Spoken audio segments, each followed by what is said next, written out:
আসসালামু আলাইকুম রহমতুল্লাহ। প্রিয় 2025 সালের এসএসসি শিক্ষার্থীবৃন্দ, আমার চ্যানেল মাধ্যমিক গণিতে তোমাদের স্বাগতম।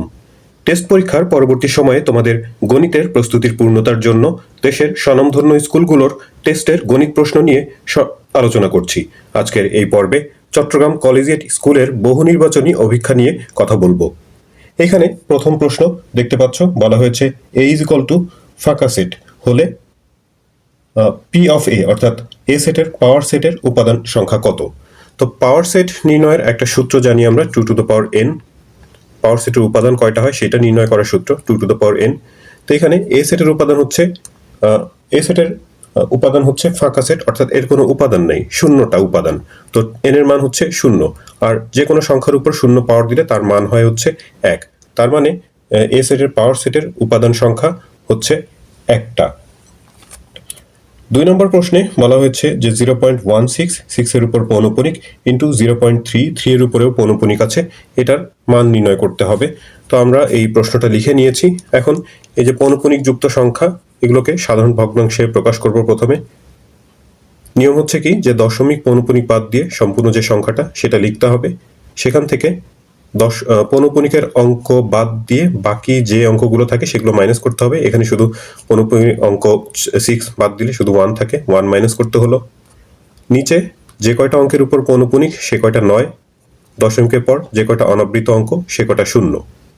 একইভাবে এখানে 3 দশমিক পৌনঃপুনিক বাদ দিয়ে শুধু 3ই হয়, পৌনঃপুনিকের অঙ্ক বাদ দিয়ে আর কোনো অঙ্ক নাই, যার কারণে এখানে কিছু বিয়োগ করতে হয়নি।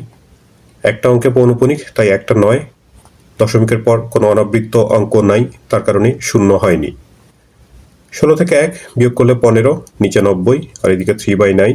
এটুকু যদি আমরা হিসাব করি তাহলে পাবো 1/18। তারপর 3 নম্বর প্রশ্নে বলা হয়েছে যে কোনো পরীক্ষায় পরীক্ষার্থীর 80% গণিতে এবং 70% বাংলায় পাশ করেছে, উভয় বিষয়ে 60% পাশ করলে শতকরা কতজন উভয় বিষয় ফেল করেছে। এটা ভেনচিত্র দিয়ে করতে গেলে বা ভেনচিত্র দিয়ে বোঝানো সহজ, তাই একটা ভেনচিত্র এখানে এঁকেছি। গণিত আর হচ্ছে বাংলা, দুইটা বিষয়ের কথা বলা হয়েছে। এটা হলো সার্বিক সেট। গণিতে আচ্ছা, এখানে এম ইন্টারসেকশন বি অর্থাৎ গণিত আর বাংলা দুইটা সাবজেক্টে যারা পাশ করেছে তাদের সংখ্যা এখানে আসলে শতকরা হিসাব দেওয়া আছে। তার মানে এখানে সার্বিক সেটটাকে 100 জনের একটা সেট আমরা ধরে নিচ্ছি। তো তার মধ্যে 60 জন হচ্ছে দুইটা বিষয়ে পাশ করেছে, অর্থাৎ মাঝখানের যে অংশটুকু সেটা হচ্ছে 60। তাহলে শুধু গণিতে পাশ প্রশ্নে দেওয়া আছে 80, তার মানে এই যে সম্পূর্ণ বৃত্তটা হলো 80। সেখান থেকে যদি এই 60 মাইনাস করি তাহলে 20 পাবো, অর্থাৎ যারা শুধু গণিতে পাশ করেছে। এই 20% এদের মধ্যে বাংলায় পাশ করা কেউ নাই। আবার শুধু বাংলায় অর্থাৎ এই যে এই অংশটুকু, সেটা বের করতে গেলে এই বাংলার সম্পূর্ণ অংশ যেটা প্রশ্নে দেয়া আছে 70%, সেখান থেকে যে উভয় বিষয়ের 60% যদি মাইনাস করি তাহলে শুধু বাংলার হিসাব পাবো, সেটা হলো 10%। তাহলে এক আর উভয় বিষয়, মানে যারা শুধু বাংলা বা শুধু অঙ্কতে পাশ করেছে এবং যারা উভয় বিষয়ে পাশ করেছে, এক বা উভয় দুইটাতেই পাশ যারা করেছে, তাদের সংখ্যা হচ্ছে তাহলে 20, 10 আর 60। এই যে এখানে 20, এখানে 10 আর মাঝখানে হলো 60, সব যোগ করে পাবো হচ্ছে 90%। 90% শিক্ষার্থী এক হোক অথবা দুই বিষয়ে হোক পাশ করেছে।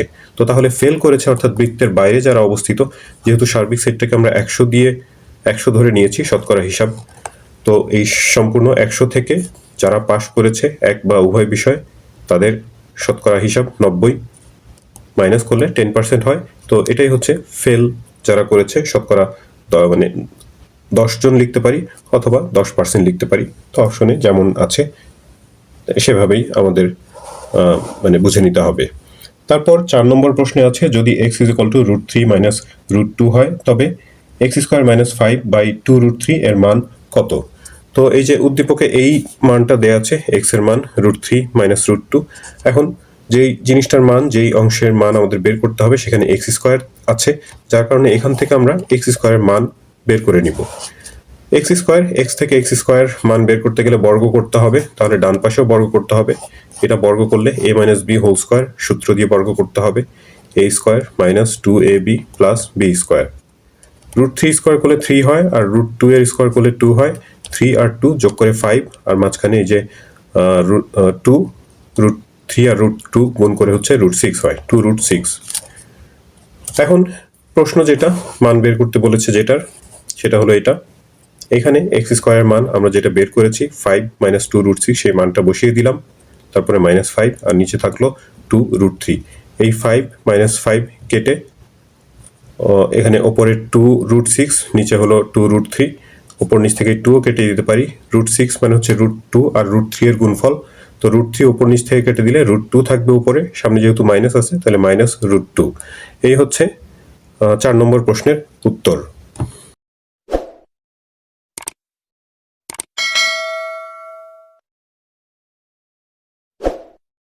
5 নম্বর প্রশ্নে আছে যে পঞ্চভুজের কোণগুলোর সমষ্টি কত। পঞ্চভুজের যে শীর্ষকোণ আছে আমরা জানি শীর্ষকোণ নির্ণয়ের সূত্র, বহুভুজের শীর্ষকোণ নির্ণয়ের সূত্র এটা 180 - 360/n। যেহেতু এটা পঞ্চভুজ বলা হয়েছে তার মানে n এর মান হচ্ছে 5, তো এটা হিসাব করলে 108 ডিগ্রি হয়, অর্থাৎ পঞ্চভুজের প্রত্যেকটা শীর্ষকোণের মান হচ্ছে 108 ডিগ্রি। যেহেতু পঞ্চভুজ তাহলে 5টা একই রকম শীর্ষকোণ আছে, তো এই 108 এর সাথে যদি 5 গুণ করে দেই তাহলেই হচ্ছে প্রশ্নে আমাদের যা বলেছে পঞ্চভুজের কোণগুলোর সমষ্টি সেই মান পেয়ে যাব। 6 নম্বর প্রশ্নে একটা সমীকরণ দেয়া আছে, এর সমাধান সেট কোনটা নির্ণয় করতে হবে। তো সমীকরণটা এই যে খাতায় লিখে নিয়েছি। এখন দুই পাশে দেখো x-6 আছে, তো আমরা x-6 দিয়ে যদি ভাগ করে দেই তাহলেই অঙ্কটা সহজ হয়ে যায়, কিন্তু সেটা করা যাবে না, কারণ এটা দেখো যে যদি r গুণন করা হয় তাহলে x স্কয়ার আসে, তার মানে এটা হচ্ছে একটা দ্বিঘাত সমীকরণ। দ্বিঘাত সমীকরণের মান বা বীজ দুইটা আসে, তো যদি আমরা x-6 দিয়ে উভয় পক্ষকে ভাগ করে দেই, চলক দিয়ে ভাগ, চলকযুক্ত রাশি দিয়ে যদি ভাগ করি তাহলে মান তখন আর দুইটা আসবে না, একটা আসবে, তো যার কারণে সঠিক মান আমরা পাবো না। তো আমরা কি করব, আর গুণন করে দিলাম, x এদিকে গুণ করলে x² - 6x, আর এই যে x-6 এটা এই পাশে নিচে তো কিছু নাই মানে 1 এর সাথে সেটা গুণ করলে x-6ই হলো। তারপর সবকিছু এক পাশে এনে যোগ বিয়োগ করে মিডিল টার্ম করার চেষ্টা করি। মাঝখানে -7x, এটাকে ভেঙে -6x - x লেখা হয়েছে। মিডিল টার্মের নিয়ম তো তোমরা জানোই, ক্যালকুলেটরেও করতে পারো। তারপর প্রথম দুইটা পদ থেকে কমন, তারপর দ্বিতীয় পদ দুইটা থেকে কমন নেওয়ার পর তারপর সবশেষে আমরা পাই x-6 × x-1, আর ডান দিকে আছে 0। তো এখান থেকে x-6 = 0 অথবা x-1 = 0, দুইটা অংশ থেকে x এর দুইটা মান পাবো, একটা হলো 6 আর একটা 1। তো 6 আর 1 বিশিষ্ট যে অপশনটা আছে 6 নম্বরে, অর্থাৎ ঘ নম্বর অপশন, সেটা হচ্ছে সঠিক উত্তর। 7 নম্বর প্রশ্নে আছে x - 3/x = 2 হলে 10/x² - 2x + 2 এর মান কত। তো এই যে এরকম একটা মান প্রশ্নে দেয়া আছে, এখান থেকে আমরা হচ্ছে যে x² - 2x এর মান বের করার চেষ্টা করব। এটা লসাগু নিলে x লসাগু হবে, x এর সাথে গুণ হয়ে x² হয়ে যাবে, মাইনাস এখান থেকে x ভাগ করে 1 এর সাথে 3 গুণ করে 3, যেভাবে লসাগু নিয়ে যেভাবে যোগ বিয়োগ করতে হয়, এটা তো নতুন করে এখন 9 10-এ তো এগুলো বোঝানোর কিছু নেই। ডান দিকে 2, আর গুণন করলে 2টা এই যে x এর সাথে গুণ হয়ে 2x, এরপর আমরা এই 2x-টাকে এপাশে আর -3 এপাশে এসে সেটা প্লাস হয়ে গেল, তাহলে x² - 2x এর মান পাওয়া গেল হচ্ছে 3। এখন যেই ভগ্নাংশের মান বের করতে বলা হয়েছে সেটা আমরা এখানে লিখেছি।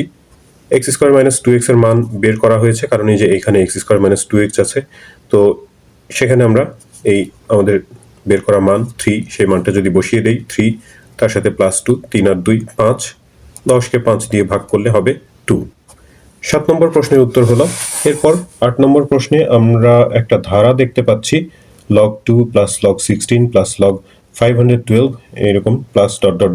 এরকম একটা ধারা দেয়া আছে, ধারাটার 12তম পদ নির্ণয় করতে বলা হয়েছে। তো এই ধারাটা একটু বিশেষভাবে আমরা 12তম পদ অথবা 9 নম্বরে এটা সমষ্টি বের করতে বলা হয়েছে, তো সেগুলো একটু বিশেষভাবে হিসাব করব। সেই বিশেষভাবেটা কি দেখো, log2 কে আমরা তো 2 এর উপরে 1 পাওয়ার দিয়ে লিখতে পারি, তারপরে দ্বিতীয় পদ log16 আছে, 16কে 2^4, তারপর 512 এটাকে 2^9 লিখতে পারি। এখন এই যে লগের আর্গুমেন্টের উপরে যে পাওয়ার সেটাকে তো সামনে নিয়ে লেখা যায়, যে 1 সামনে নিয়ে লিখলাম, তারপরে 4 এটাকে সামনে লিখলাম, 9কে সামনে লিখলাম। সবগুলো পদেই যেহেতু log2 আছে, তো log2 কমন নিয়ে আমরা এই 1 + 4 + 9 প্লাস, যেহেতু একটা ধারা হিসেবে মানে +... এইভাবে একটা ধারা হিসেবে দেয়া আছে, তো এখানে আমরা ওই +... দিলাম ধারা। সবগুলো পদের সাথে যেহেতু লগ টু আছে, তো লগ টুটা এখানে গুণ অবস্থায় থাকলো, অর্থাৎ কমন নেওয়া হয়েছে লগ টু। কমন নিয়ে সাধারণত সামনে লেখা হয়, এক্ষেত্রে আমরা সেটা পরে লিখেছি, সামনে লিখলেও কোনো সমস্যা নেই। এখন আরও একটু মডিফাই করি। 1কে আমরা 1 স্কোয়ার লিখতে পারি, 4কে লিখতে পারি 2 স্কোয়ার, আর 9 হচ্ছে 3 স্কোয়ার। তো এইভাবে করে ধারাটা এগোচ্ছে। তো এখন একটু খেয়াল করো যে 1 square plus 2 square plus 3 square, এটা স্বাভাবিক সংখ্যার বর্গের ধারা এটা। তো স্বাভাবিক সংখ্যার বর্গের ধারা, আমাদের প্রশ্ন হচ্ছে কি 8 নম্বর, যে 12তম পদ। তো এইভাবে করে যদি যাই, প্রথম পদ 1 স্কোয়ার, দ্বিতীয় পদ 2 স্কোয়ার, তৃতীয় পদ 3 স্কোয়ার, তাহলে 12তম পদ 12 স্কোয়ার হবে। 12 স্কোয়ার, এখন যেহেতু প্রত্যেকটা পদের সাথে লগ টু গুণ, তাহলে 12তম পদটা হবে হচ্ছে 12 square into log two. 12 square করলে 144 হয়, তার সাথে লগ টু, এটাই হচ্ছে 12তম পদ। আর 9 নম্বর প্রশ্নে ধারাটার প্রথম 10টা পদের সমষ্টি নির্ণয় করতে বলা হয়েছে। তো এই যে এইভাবে, এটা যেহেতু একটা স্বাভাবিক সংখ্যার বর্গের ধারা, তো এটার 10 পদের সমষ্টি বের করতে গেলে n এর মান হবে 10। স্বাভাবিক সংখ্যার বর্গের সমষ্টির সূত্র আমরা জানি, n into n plus 1 into 2n plus 1 by 6।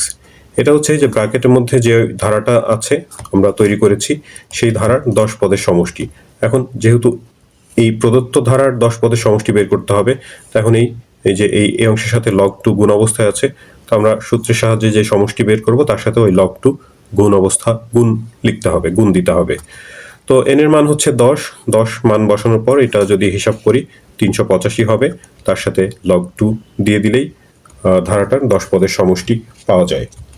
এরপরে 10 নম্বর প্রশ্নে বলা হয়েছে যে 2x ইনভার্স, তারপর cube root x square whole to the power -6 এর মান কোনটা। তো যে প্রশ্নটা দেওয়া আছে আমরা প্রশ্নটা লিখেছি। এখন এই যে -6, এখানে ব্র্যাকেট দিয়ে -6 পাওয়ার আছে, তার মানে ভেতরে সবকিছুর উপরে -6 পাওয়ার, 2 এর উপরে -6 পাওয়ার, এই x ইনভার্সের উপরে -6 পাওয়ার, -1 -6 গুণ করে +6 হয়ে যাবে। পাওয়ারের উপর পাওয়ার থাকলে পাওয়ার গুণ করতে হয়। তারপর এই এক্স স্কোয়ার কিউব রুট মানে হচ্ছে 1/3 পাওয়ার, 2 পাওয়ার আর 1/3 দুইটা মিলে 2/3 পাওয়ার হয়, তার উপর আবার এই -6 পাওয়ার। এটা যদি একটু কাটাকাটি করলে 3 আর 6 কাটা যাবে, 3 দুগুণা 6, -2 আর -2 গুণ করে -4 হবে। তাহলে এই x এর উপর -4 পাওয়ার, এই x এ -6 পাওয়ার, আর এই যে 2 টু দ্য পাওয়ার -6, এটাকে আমরা 1/2 টু দ্য পাওয়ার 6 লিখতে পারি। এখন এই দুইটা x যদি গুণ করলে পাওয়ার যোগ হয়ে যাবে, 6 আর -4 যোগ করলে +2 হবে, তার মানে x স্কোয়ার। তো উপরে থাকলো তাহলে x স্কোয়ার, আর নিচে হচ্ছে 2 টু দ্য পাওয়ার 6 অর্থাৎ 64। এটা হলো 10 নম্বর প্রশ্নের উত্তর। 11 নম্বরে a - b এর মান বের করতে বলা হয়েছে। a আর b লগযুক্ত দুইটা পদ প্রশ্নে দেয়া আছে, উদ্দীপকে দেখতে পাচ্ছ তোমরা। তো এখন a - b নির্ণয় করতে হবে। a হচ্ছে log √3 two the power 3 minus b হচ্ছে লগ 7 টু দ্য পাওয়ার 7 √7। এখন লগের ভিত্তি এখানে যেহেতু √3 আছে, এই 3কেও আমরা √3 এর উপর পাওয়ার দিয়ে প্রকাশ করলাম। √3 এর উপর স্কোয়ার করলেই তো 3 হয়। একই কথা, এখানে লগের ভিত্তি 7 আছে, তো এটাকে আমরা 7 এর উপর পাওয়ার দিয়ে প্রকাশ করার চেষ্টা করি। 7 মানে হচ্ছে 7 টু দ্য পাওয়ার 1, আর এই 7 এর উপর রুট ওভার, তার মানে হাফ পাওয়ার। তাহলে এই দুইটা 7 যদি গুণ করি, 1 আর হাফ যোগ হয়ে যাবে। 1 আর হাফ যোগ করলে 3/2 হয়। এখানে একটু আমি শর্ট করেছি, যেহেতু এমসিকিউ যতটুকু শর্ট করা যায়, যেটুকু আমি দেখিয়েছি সেটা কেবল তোমাদের বোঝানোর জন্যই দেখিয়েছি। এটা আসলে আরো শর্ট করা যায়, এবং এমসিকিউ করার সময় সেটা তোমাদের করতে হবেও। লগের ভিত্তি আর আর্গুমেন্ট সমান হলে সেটার মান 1 হয়, আর এই যে আর্গুমেন্টের উপর যেটা পাওয়ার থাকে সেটাকে আমরা সামনে নিয়ে আসতে পারি। তো এই 2 সামনে নিয়ে আসলাম, আর এই অংশটুকুর মান 1, তো 2 ইন্টু 1 তো লেখার প্রয়োজন নেই। একইভাবে এই যে এখানে 1 আর হাফ যোগ করলে 3/2 হবে, সেটাকে সামনে এনে লগ 7 টু দ্য পাওয়ার 7 সেটা 1 হয়ে যাবে। তো এই 2 থেকে 3/2 মাইনাস করতে হবে, মাইনাস করলে আমরা পাবো হাফ। 11 নম্বর প্রশ্নের উত্তর হাফ। 12 নম্বরে আছে c = 4 হলে x এর মান নির্ণয় করো। c উদ্দীপকে যে পদটা দেয়া আছে log x টু দ্য পাওয়ার 2500, তো এটা c এর মান উদ্দীপকে দেয়া আছে, আবার প্রশ্নে বলা হয়েছে যে c এর মান 4 হলে, তো তার মানে এটা সমান 4। এখন এরকম লগারিদম থেকে সাধারণ সূচকীয় সংখ্যায় আসার নিয়ম হচ্ছে লগের যেটা ভিত্তি আছে তার উপর এই পাশের সংখ্যাটা পাওয়ার হবে, অর্থাৎ তাহলে x টু দ্য পাওয়ার 4, এটা 4, আর লগের যেটা পাওয়ার আছে বা আর্গুমেন্ট সেটা হচ্ছে অন্য পাশে চলে যাবে, অর্থাৎ 2500 এটা আরেক পাশে নিয়ে আসলাম। এখন এক্স এর মান এখান থেকে বের করতে হলে, যেহেতু এই পাশে এক্স এর উপর 4 পাওয়ার, আমাদের চিন্তা করতে হবে যে কোন সংখ্যার উপর 4 পাওয়ার দিলে 2500 হবে। তো সেটা হলো 5/5√2। 5√2 4 পাওয়ার দিলে, 5 এর উপর 4 পাওয়ার দিলে 625 হয়, আর √2 এর উপর 4 পাওয়ার দিলে 4 হবে, 625 আর 4 গুণ করে 2500 হয়। তো এটা তোমরা ক্যালকুলেটরের মাধ্যমে বের করতে পারো। এমসিকিউ তো যত শর্টকাট করা যায় ততই ভালো। দুই পাশ থেকে 4 পাওয়ার বাদ দিলে এক্স এর মান পেয়ে যাব হচ্ছে 5√2। এটা 12 নম্বর প্রশ্ন ছিল। এরপর 13 নম্বর প্রশ্নে একটা ধারা দেয়া আছে, গুণোত্তর ধারা। ধারাটার কততম পদ 8√2 নির্ণয় করতে হবে। তো ধারাটা আমরা লিখেছি এখানে। ধারাটার প্রথম পদ এ দিয়ে প্রকাশ করা হয় 1/√2, আর সাধারণ অনুপাত যে কোনো একটা পদকে তার আগের পদ দিয়ে যদি ভাগ করি, এক্ষেত্রে দ্বিতীয় পদকে প্রথম পদ দিয়ে ভাগ, -1 ডিভাইডেড বাই 1/√2, সেটা গুণ চিহ্ন দিয়ে উল্টিয়ে দেওয়া হয়েছে একবারে, গুণ করলে -√2 হয়। এটা হচ্ছে সাধারণ অনুপাত। এখন প্রশ্নে বলা হয়েছে ধারাটার কততম পদ 8√2। আমরা ধরলাম যে n তম পদ হচ্ছে 8√2। n তম পদ সূত্রানুসারে ar⁻n-1, এপাশে 8√2 থাকলো। a আর r এর মান আমরা বের করেছি, সেই মান বসানো হলো। এখানে যে নিচে √2 আছে সেটাকে যদি আমরা ডান পাশে নিয়ে যাই, সেটা গুণ হয়ে যাবে 8√2 এর সাথে। √2 আর √2 গুণ করে 2, তার সাথে 8 গুণ করে 16। এখন এই পাশে যেহেতু -√2 এর উপরে পাওয়ার আছে, তা আমাদের চিন্তা করতে হবে যে -√2 এর উপর কত পাওয়ার দিয়ে আমরা 16 বানাতে পারি। 16, 2 এর উপরে 4 পাওয়ার দিলে 16 হয়, তাহলে √2 এর উপরে 8 পাওয়ার দিলে 16 হবে। যেহেতু এই পাশে একটা মাইনাস আছে, তো আমরা এই পাশে একটা মাইনাস দিলাম, তাতে কোনো পার্থক্য হবে না, কারণ হচ্ছে জোড় সংখ্যা পাওয়ার আছে। তো মাইনাসের উপর জোড় সংখ্যা পাওয়ার দিলে প্লাসই হয়ে যায়। তো আগের লাইনে যে +16 ছিল সেটা মিলে যায়। দুই পাশ থেকে এখন ভিত্তি যদি বাদ দিয়ে দিই, তাহলে n-1 = 8, অর্থাৎ n এর মান হচ্ছে 9, অর্থাৎ ধারাটার নবম পদ হচ্ছে 8√2। তারপর 14 নম্বর প্রশ্ন। প্রশ্নে বলা হয়েছে যে দুইটা সংখ্যার পার্থক্য 4। ছোট সংখ্যাটার বর্গ বড় সংখ্যাটার দ্বিগুণের সমান হলে বড় সংখ্যাটা কত? তো বড় সংখ্যাটা যদি x হয় আর ছোট সংখ্যাটা যদি y হয়, যেহেতু এদের পার্থক্যের কথা বলা হয়েছে 4, এখান থেকে আমরা একটু পার্শ্ব পরিবর্তন করে x = y+4 বা 4+y লিখতে পারি। আর বলা হয়েছে কি যে ছোট সংখ্যাটার বর্গ বড় সংখ্যাটার দ্বিগুণের সমান। ছোট সংখ্যা এখানে y এর বর্গ, বড় সংখ্যা x তার দ্বিগুণের সমান। তো আমরা এখন এই সমীকরণ আর এই সমীকরণ দুইটা সমাধান করব। এখানে যে x এর মান, সেই মানটা এখানে বসিয়ে দেই। 2 × x এর জায়গাতে y+4 বসালাম। 2 এর সাথে এটা গুণ করে দিলে 2y+8 হবে। সেগুলোকে এক পাশে নিয়ে ডান পাশে শূন্য করলাম। এখন এটা মিডল টার্ম করা যায়। মিডল টার্ম -4 আর +2 নিয়ে ভেঙে তারপর যদি কমন নেওয়া হয়, তাহলে এখান থেকে পাওয়া যাবে y-4 আর হচ্ছে y+2। তার মানে y এর মান 4 অথবা -2, y এর দুইটা মান পাওয়া যায়। তো ঋণাত্মক মান এক্ষেত্রে গ্রহণযোগ্য না, যদিও এখানে স্বাভাবিক সংখ্যার কথা বলে নাই, কিন্তু একটাই আনসার দেয়া আছে। তো এই কারণে একটা মান যেটা ধনাত্মক, সেই মানটা আমরা নিচ্ছি। তো এটা হলো ছোট সংখ্যা y, কিন্তু আমাদের বড় সংখ্যা বের করতে বলেছে x এর মান। তো x হচ্ছে y+4, অর্থাৎ 4+4 অর্থাৎ 8। 15 নম্বর প্রশ্নে আছে যে sin θ = 3/5 হলে, এরপর তিনটা অপশন আছে, এখানকার কোনটা কোনটা সঠিক আমরা খুঁজে বের করব। sin θ = 3/5 প্রশ্নে দেয়া আছে। সাইন হচ্ছে লম্ব বাই অতিভুজ, এই দুই বাহুর অনুপাত। একটা সমকোণী ত্রিভুজ যদি আঁকি, লম্ব 3, অতিভুজ 5, এই কোণের সাপেক্ষে থিটা দিয়ে চিহ্নিত করা হয়েছে, তাহলে অন্য যে বাহু ভূমি সেটা 4 হবে। পিথাগোরাসের সূত্র ব্যবহার করে সেটা বের করতে পারি। এরকম সমকোণী ত্রিভুজের যে বাহুগুলো, কিছু কিছু মান আমাদের অঙ্ক করতে করতে মুখস্থ হয়ে যাওয়ার কথা, যে লম্ব ভূমি যদি 3 আর 4 হয় তাহলে অতিভুজটা 5 হয়। তারপরে 6 আর 8 হলে অতিভুজ হয় 10। এরকম কিছু মান, 5 আর 12 হলে এখানে 13 হয়।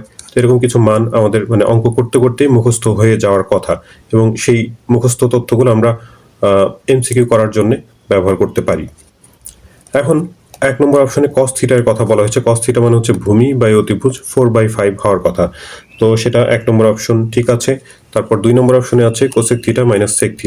কোসেক হচ্ছে সাইনের অপোজিট, সাইন মানে লম্ব বাই অতিভুজ, তাহলে এটা অতিভুজ বাই লম্ব, অর্থাৎ 5/3। সেক হচ্ছে কসের অপোজিট, এই যে কস ছিল তার অপোজিট 5/4। এরপর যদি আমরা এটা লসাগু নিয়ে বিয়োগ করি, তাহলে পাবো 5/12। তো 2 নম্বর অপশন সেটাই দেয়া আছে, এটাও ঠিক। তাহলে 3 নম্বর অপশনে বলা আছে tan theta plus cot theta. tan হচ্ছে লম্ব বাই ভূমি 3/4, আর cot হচ্ছে tan এর অপোজিট, তাহলে 4/3। এই দুইটা যদি লসাগু নিয়ে আমরা যোগ করি তাহলে 25/12 পাবো।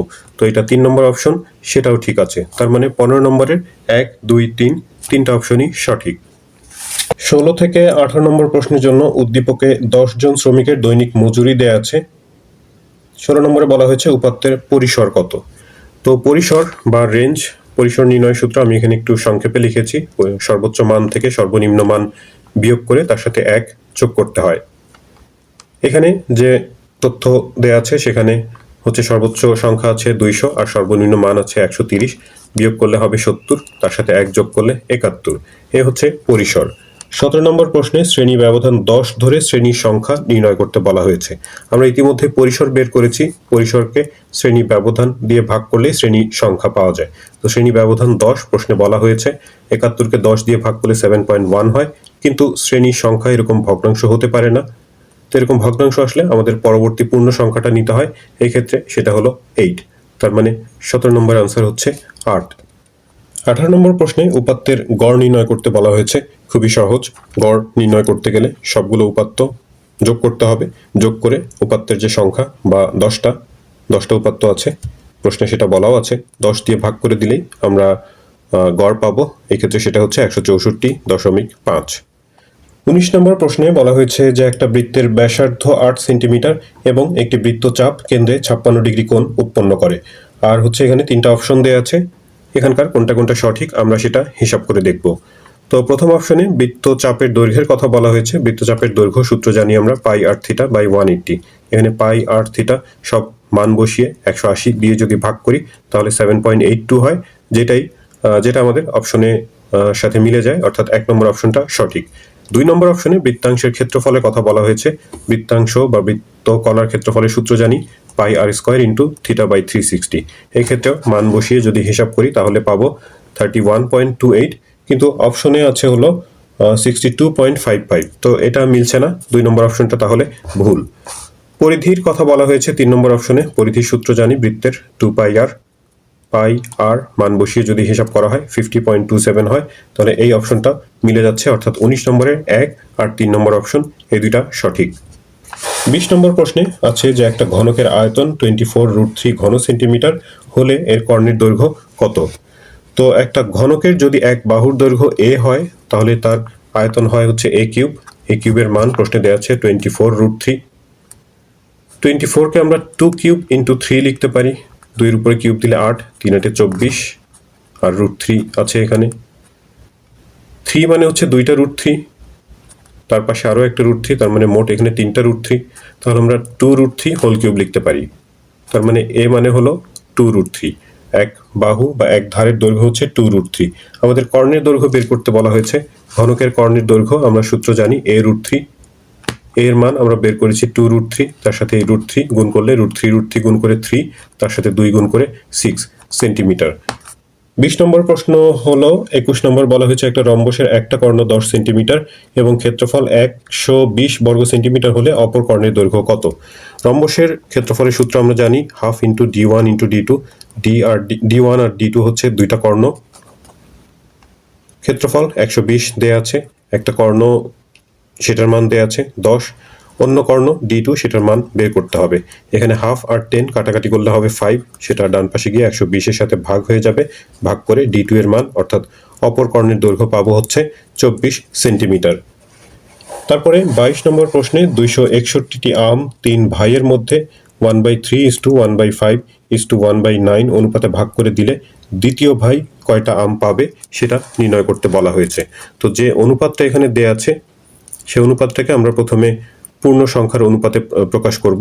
তার জন্য এখানে 3, 5, 9-এর যে লসাগু দিয়ে প্রত্যেকটা অনুপাতকে যদি ভাগ করি, লসাগু 45 হয়। 45 এর সাথে ভাগ না গুণ করলে 3 আর 45 কাটাকাটি করে 15 হবে, 15 হবে এখানে। তারপরে এখানে 45 গুণ করলে 5 9 45 9, এখানে 45 গুণ করলে 5 হবে। তো এইভাবে এটা পূর্ণ সংখ্যার অনুপাত হয়ে গেল। এখন এই অনুপাতের যে রাশি সেগুলো যদি যোগ করি 15, 9 আর 5 যোগ করলে পাবো 29। 29 ভাগের মধ্যে দ্বিতীয় ভাই হচ্ছে এই যে এই 9 অংশ পেয়েছে, 29 অংশের মধ্যে 9 অংশ। তো এখানে মোট আম হচ্ছে 261, 261টার 29 ভাগের 9 ভাগ হচ্ছে দ্বিতীয় ভাইয়ের হিসাব। 29 দিয়ে এটাকে কাটলে 9 হয়, 9 নং 81। তো তার মানে হচ্ছে যে দ্বিতীয় ভাই আম পাবে হচ্ছে 81টা। 23 নম্বর প্রশ্নের জন্য উদ্দীপক দেয়া আছে দুইটা সংখ্যার অনুপাত 3:4 এবং তাদের গসাগু হলো 4। আর 23 নম্বরে বলা হয়েছে যে সংখ্যা দুইটার বর্গের সমষ্টি কত। তো অনুপাত দেয়া আছে 3:4। যদি একটা সংখ্যাকে আমরা 3x ধরি, অন্য সংখ্যা হবে 4x, কারণ অনুপাতের রাশিকে একই সংখ্যা দিয়ে গুণ করলে আসল সংখ্যাটা পাওয়া যায়। 3x আর 4x যদি সংখ্যা দুইটা হয়, এদের লসাগু হবে x, লসাগু না গসাগু, কারণ এদের মধ্যে শুধু xই হচ্ছে কমন। তো গসাগু মানে হচ্ছে গরিষ্ঠ সাধারণ গুণনীয়ক। তো এখানে ওই সাধারণ গুণনীয়ক সবচেয়ে বড়, এই এক্সই হচ্ছে সাধারণ গুণনীয়ক। গসাগুর মান প্রশ্নে দেওয়া আছে হলো 4, তার মানে এক্স এর মান আমরা পাচ্ছি 4। তাহলে এক্স এর মান 4 যদি হয়, 3 ইন্টু 4 অর্থাৎ 12, আবার 4 ইন্টু 4 অর্থাৎ 16। এই হচ্ছে সংখ্যা দুইটা, 12 আর 16। প্রশ্নে আমাদের এই সংখ্যা দুইটার বর্গের সমষ্টি বের করতে বলেছে, অর্থাৎ 12 স্কোয়ার প্লাস 16 স্কোয়ার। বাকি অংশটুকু ক্যালকুলেটারে হিসাব করে দিলে আমরা পাবো 400। এটা 23 নম্বর হলো। তারপর 24 নম্বরে বলেছে সংখ্যা দুইটির লসাগু কত। তো সংখ্যা দুইটা তো আমরা ইতিমধ্যে বের করেছি, 12 আর 16। এখন যদি লসাগু করি, 2 দিয়ে প্রথমে দুইটাকে ভাগ যায়, 12কে ভাগ করলে 6, 16কে ভাগ করলে 8, আবারও 2 দিয়ে ভাগ যায়, 3 আর 4 হয়। এরপর বাইরের এই সংখ্যাগুলো যদি গুণ করে দেই, তাহলে পাওয়া যাবে 48। এটাই হচ্ছে ওই সংখ্যা দুইটার লসাগু। তারপরে 25 নম্বর প্রশ্নে বলেছে শুধুমাত্র দুইটা বাহুর দৈর্ঘ্য দেওয়া থাকলে নিচের কোনটা আঁকা সম্ভব। এখানে প্রথম অপশনে আছে রম্বস। রম্বসের জন্য একটা বাহুই যথেষ্ট, কিন্তু সেখানে আবার একটা কোণ দিতে হয় বা জানা থাকতে হয়। তারপর সামন্তরিকের কথা বলা আছে, সামন্তরিক আঁকতে গেলে দুইটা বাহুর সাথে একটা কোণ জানতে হবে, অথবা কর্ণের দৈর্ঘ্য দিয়েও আঁকা যায়। ট্রাপিজিয়াম আঁকতে গেলে হচ্ছে সমান্তরাল বাহু দুইটা লাগবে, তারপর সমান্তরাল বাহু সংলগ্ন কোণ জানতে হবে, অনেক কিছু জানতে হবে। এখানকার কেবল আয়তক্ষেত্র, শুধু দুইটা বাহু জানলেই আঁকা সম্ভব, কারণ আয়তক্ষেত্রের তো কোণ সমকোণ হয়, সেটা তো আমাদের জানা তথ্যই। তো তাহলে 25 নম্বরের উত্তর হচ্ছে আয়তক্ষেত্র। 26 নম্বর প্রশ্নের জন্য একটা চিত্র দেয়া আছে, সমকোণী ত্রিভুজ, তার মধ্যে আবার একটা লম্ব আঁকা আছে। বলা হয়েছে ত্রিভুজ এবিসি এর পরিসীমা কত। তো আমরা এই যে সমকোণী ত্রিভুজটা এঁকেছি, এই ত্রিভুজের এই যে লম্ব, এটা হচ্ছে 5, ভূমি 12, আর এই যে বিএন, এটা একটা লম্ব দেয়া আছে অতিভুজের উপর।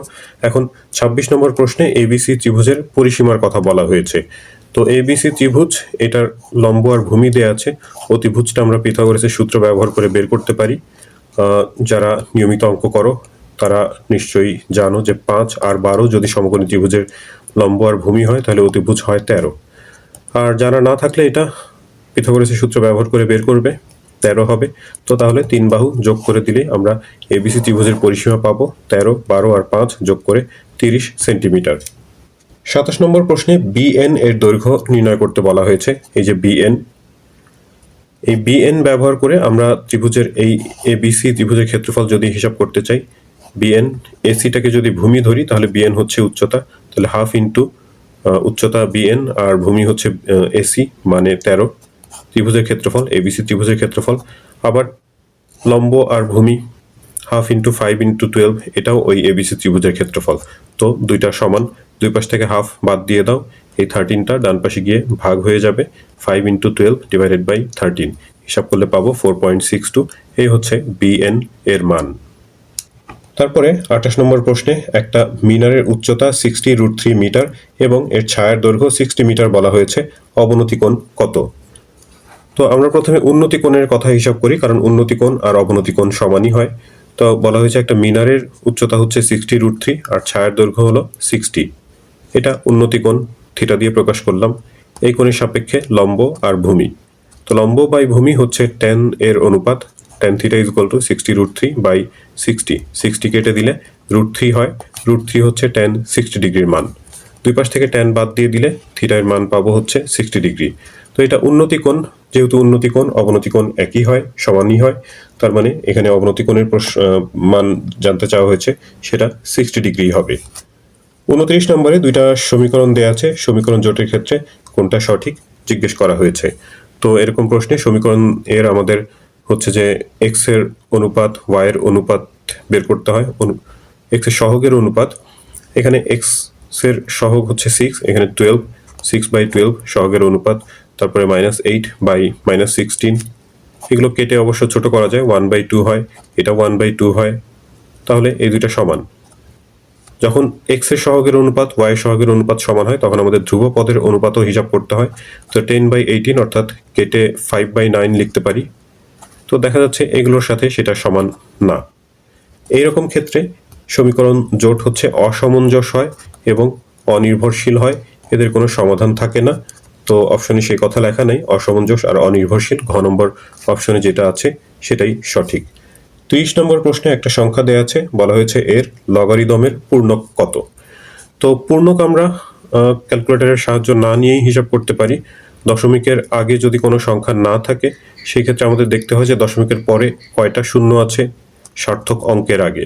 তো দশমিকের পরে এরকম একটা শূন্য আছে, এখানে যতগুলো শূন্য থাকে তার সাথে আরো 1 যোগ করে সেটার ঋণাত্মক মান নিতে হয়। তো একটা শূন্য আছে, তার সাথে যদি আরো 1 যোগ করি অর্থাৎ 1 + 1 যোগ করলে 2, সেটা ঋণাত্মক মান নিতে হবে অর্থাৎ -2। কিন্তু পূর্ণক তো ঋণাত্মক হয় না, মাইনাস আসলে সেটা উপরে বার সাইন দিয়ে লেখা হয়, 2 এর উপরে বার, কিন্তু অপশনে এখানে -2ই দেয়া আছে, বার সাইন দিয়ে কোনো অপশন দেয়াই নাই। তো সেটা অপশনের আসলে অপশনের অপূর্ণতা, আনসার আসলে এটা হওয়ার কথা। তো শিক্ষার্থী বন্ধুরা, এই চট্টগ্রাম কলেজিয়েট স্কুলের নির্বাচনী অভিক্ষার আলোচনা এখানেই শেষ হচ্ছে। এই ভিডিও থেকে তোমরা যদি উপকৃত হয়ে থাকো তাহলে চ্যানেলটি সাবস্ক্রাইব করার এবং বন্ধুদের সাথে শেয়ার করার অনুরোধ জানাচ্ছি। তোমরা সবাই ভালো থাকবে, প্রার্থনা তোমাদের সবার জন্য। আল্লাহ হাফেজ।